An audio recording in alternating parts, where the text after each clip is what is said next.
Deep in the rolling hills of Mistywood lived a young dragon named Ember. Ember was not like other dragons. Instead of spending her days hoarding shiny treasures and practicing fiery breath, Ember was fascinated by humans, the strange creatures who lived in villages beyond the forest. One sunny morning, Ember woke with a spark of curiosity in her heart.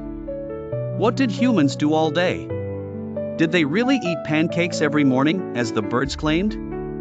That day, Ember decided to set out on an adventure to find out. With scales shimmering emerald and sapphire, Ember tiptoed through the woods, careful not to rustle the leaves too loudly. She passed Mrs. Squirrel's home, who waved a tiny paw and offered a walnut for the journey. As Ember reached the edge of the forest, she peeked out and saw a little village. She decided to disguise herself by covering her tail with moss and wearing a hat made from a giant fern. It was not a very convincing costume, but Ember hoped it would work. As she wandered through the village square, Ember spotted 3 children playing a game. One, named Oliver, saw right through Ember's silly costume and shouted, "Look! A dragon!" The other children gasped and hid behind a bench. Instead of roaring or puffing smoke, Ember smiled nervously and said, "Hello. I come in peace. I just want to learn about humans." Oliver, brave and curious, approached Ember. "Are you dangerous?" he asked. "Only if you count my terrible cooking," joked Ember. Oliver laughed, and soon the other children stepped forward, too. They decided to show Ember their favorite places. First, they went to the bakery, where Ember watched the baker tossing dough in the air and sprinkling sugar. She was amazed. The children explained what pancakes were and promised to bring some for Ember to try.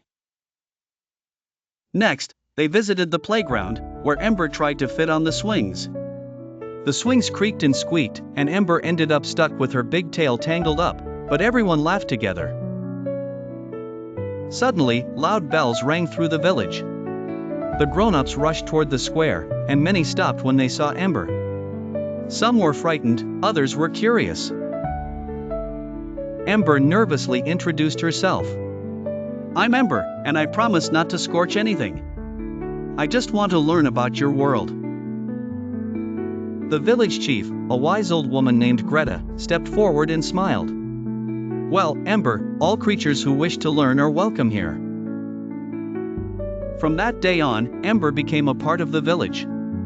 She helped the baker with heavy mixing, watered the gardens with gentle bursts of steam, and learned to cook pancakes, though hers were sometimes a little crispy. Ember discovered humans were wonderful, but they weren't so different from dragons after all. Both loved stories, laughter, and sharing treats. And the villagers learned that dragons could be just as curious and kind as anyone else. Every year, on Ember's arrival day, the village held a pancake festival, inviting creatures from Mistywood and beyond. Ember and the children led the parade, celebrating the magic of friendship and the joy of being curious.